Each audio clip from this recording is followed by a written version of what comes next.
범인의 신상 추리. 홈스는 노우드 저택에서 바솔로뮤 숄토의 죽음을 확인하고 세디어스에게 경찰에 신고하라 권고한다. 세디어스의 신고를 받고 현장에 출동한 애설리 존스 형사는 현장을 살펴본 뒤 곧바로 세디어스를 용의자로 체포한다. 이에 홈스는 세디어스의 혐의를 반드시 벗겨주겠다고 말하며 범인 두 사람 중 한 명의 이름과 생김새를 아무 대가 없이 알려준다. 이름은 조너선 스몰로, 몸집은 왜소하지만 상당히 민첩하고 오른발의 안쪽이 다른 나무 이족을 차고 있다. 왼발에 신은 구두는 구두코가 각이 졌고 뒤축에는 금속판이 붙어있다. 얼굴이 햇볕에 그을린 전과자 출신의 중년 남자다. 손바닥에 살갗이 많이 벗겨졌다. 생김새 추리. 홈스는 세디어스가 경찰에 신고하러 간 사이에 저택 안에서 바솔로뮤의 방을 면밀히 살피며 다양한 흔적을 관찰한다. 그는 창문틀에 남겨진 구두 자국과 그 옆에 찍힌 둥근 자국을 보고 머릿속으로 이렇게 가정한다. 이 자국은 일반적인 발자국이 아니다. 둥근 형태로 보아 나무다리의 끝이 찍힌 흔적일 수 있다. 나무다리를 착용한 사람이 창문틀에 서 있을 수 있다면 매우 민첩할 것이다. 이제 그는 이 가설을 검증하기 위한 추가 단서를 찾는다. 방 안 곳곳에는 둥그런 진흙 자국이 여러 개 흩어져 있다. 이 자국들은 규칙성이 있으며 창틀의 구두 자국과 짝을 이룬다. 구두 자국도 분석한다. 앞쪽은 뾰족하거나 둥근 것이 아니라 각진 형태이며 뒷부분은 묵직한 것이 붙어있는 모양새다. 여기까지의 분석만으로 범인은 오른쪽 다리가 없고 왼발엔 각진 구두를 신은 사람이라는 윤곽이 그려진다.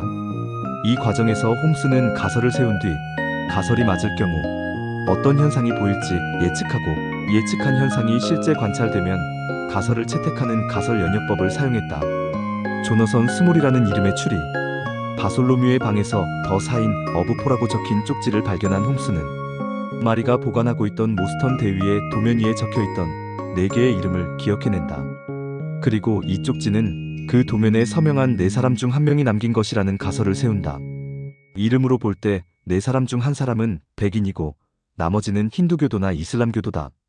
홈스는 힌두교도나 이슬람교도인 3사람은 발 모양이나 문화적 배경이 현장의 증거와 맞지 않는다는 이유로 배제한다. 발 모양의 경우 현장의 발자국은 맨발로 작고 발가락 사이 간격이 좁은데 이는 힌두교도의 발은 길고 좁으며 이슬람교도의 발은 샌들 때문에 엄지발가락이 벌어져 있다는 홈스의 사전 지식과 일치하지 않기 때문이다. 현장에서 발견된 돌을 매단 곤봉과 독침도 인도에서는 사용하지 않는 것이다. 이제 남은 것은 백인인 조너선 스몰뿐이다. 홈스는 다시 질문을 던진다. 정말 조너선 스몰이 나타났을까? 그리고 그 답을 숄토 소령의 행동 변화에서 찾는다.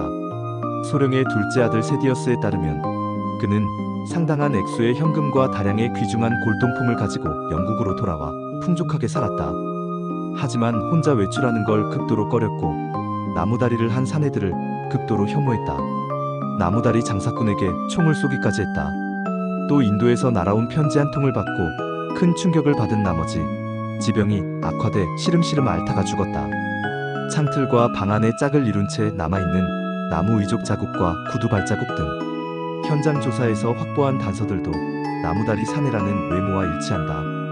이 추리 과정에서 범인 후보 중 현장 단서에 맞지 않는 3사람을 배제하고 남은 1사람이 범인이라는 가설을 세운 뒤 관찰된 증거와 정황들이 그 가설에서 예측 가능한 결과들과 일치하는지를 검토하는 가설 연역법을 활용했다. 공범의 정체 추리하기. 이 작품에서 공범은 단순히 주범의 범죄에 가담한 인물이 아니다. 사건을 단순한 강도 살인이 아닌 복합적 범죄로 확장시킨 주역이다. 홈스는 이 공범에게는 흥미로운 점이 있어 바로 그 때문에 이 사건이 평범하지 않게 된 거지 라며 공범의 존재 자체가 이 사건을 영국 범죄사에 남을 특이한 사례로 만든 요인임을 분명히 한다.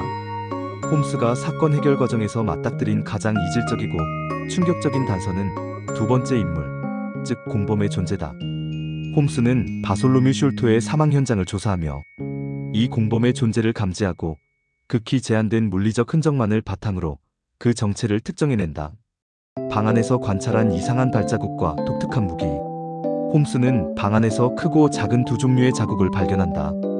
하나는 금속이 붙은 각진 구두 자국, 다른 하나는 크기가 아주 작은 맨발 자국이다. 그 작은 발자국을 보고 홈스는 다음과 같은 사실을 알아낸다. 발자국의 크기는 일반 성인 남성에 반도되지 않는다. 신발을 신지 않았고 발가락 사이가 유난히 좁다.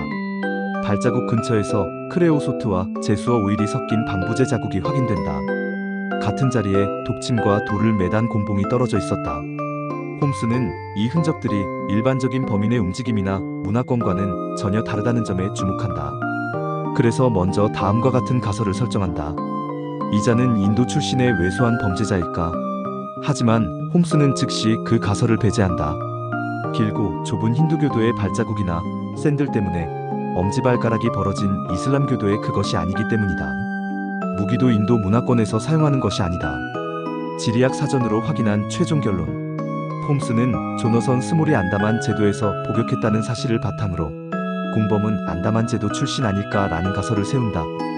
그리고 이를 검증하기 위해 직접 책장에서 최신 지리학 사전을 꺼내 안다만 제도 항목을 찾아 읽는다. 안다만 제도의 원주민은 성인이 되어도 키가 120cm 이하인 경우가 많다. 이들은 독침을 사용하는 사냥 기술을 보유하고 있다. 성격은 사납고 타인에게 위협적이며 돌을 매단 곤봉을 사용한다. 발이 작고 신발을 신는 문화가 없다. 그리고 이 내용이 현장에서 자신이 확보한 단서들과도 일치하자 홈스는 공범이 바로 안다만 제도의 원주민이라는 결론을 내린다. 가설을 세우고 이에 근거한 예측이 관찰한 사실과 일치하는지 검증하는 가설 연역법을 활용한 것이다.